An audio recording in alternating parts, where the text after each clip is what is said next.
Matt Maasdam, a retired Navy SEAL. Thank you so much for joining me. Thank you, Kristen. Appreciate it.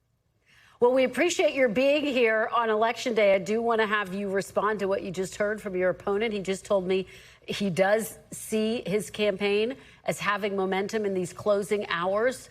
How do you respond, and do you think you can beat him? We have a lot of momentum, too. Alyssa Slotkin endorsed this campaign, and, we are running through the tape. I think it's going to be close at the end. And so, but I do think I can win. And we're excited to represent the voters really well here in Michigan.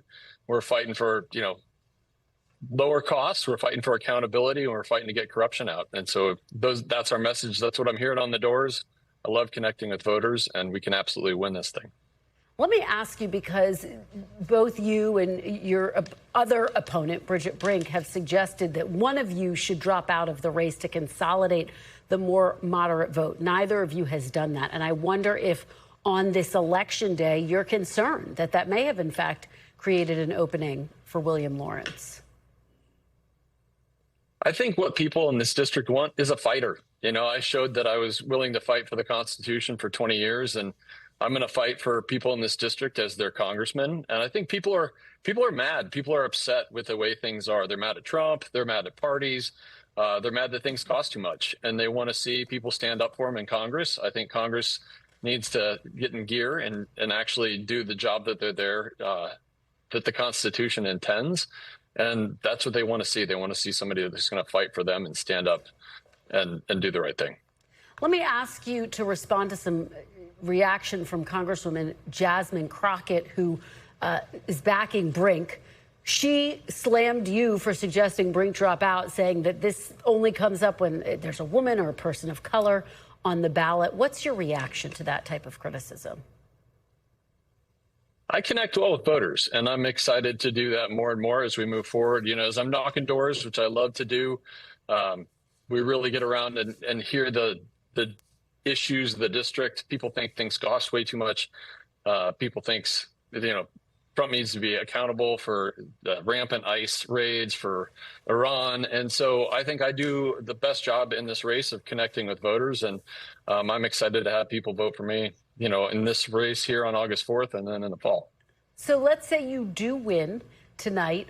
What is your strategy to court some of those more progressive voters who may vote for your opponent, William Lawrence, but also maintain your support amongst moderates and maybe try to win over some Republicans as well? It's a fine line to walk, particularly as you're trying to unseat the Republican Congressman, Tom Barrett. I said people are mad. There's a lot of energy in this race. And so I think they're excited to flip the seat in the fall.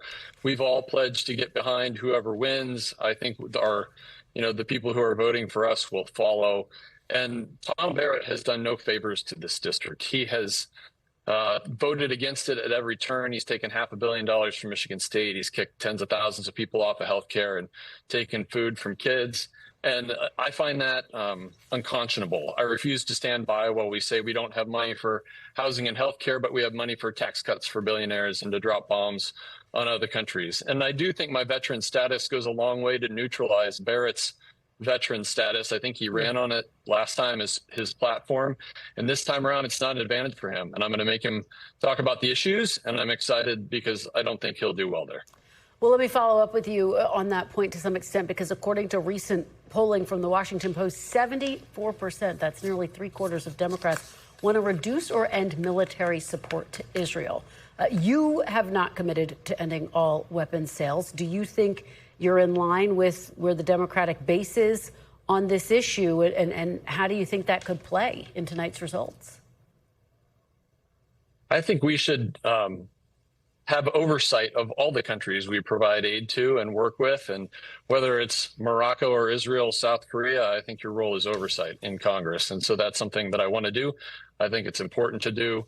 And I'm looking forward to doing that for the country. In this district, like I said, before, the things that I hear about over and over and over are that things cost way too much, are that we're trying to hold Trump accountable for his bad behavior and to make sure we end corruption. And I think a lot of people look like they're going to D.C. to get rich. I'm doing this purely out of service. I'm a servant leader, and I'm here to serve the people of this district, and that's what I want to see in our leaders.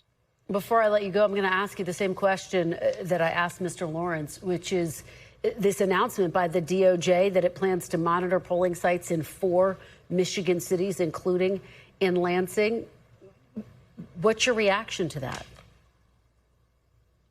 Yeah, I think that's the Trump administration trying to inoculate people to thinking this is normal, and it's not. Whether it is having ICE at the airports or monitors at polling stations, I think it's bad. And I think it starts little, and I think they incrementally get bigger and bigger and bigger, and we need to refuse it at every opportunity we have and push back. And so that's not the role of the federal government. That's the role of state government, and we're here to make sure that's the case. All right, Matt Maasdam, we will be up late with you tonight. We really appreciate it. Thank you so very much for joining us on this election day. Thank you, Kristen. Appreciate it. We thank you for watching, and remember, stay updated on breaking news and top stories on the NBC News app or watch live on our YouTube channel.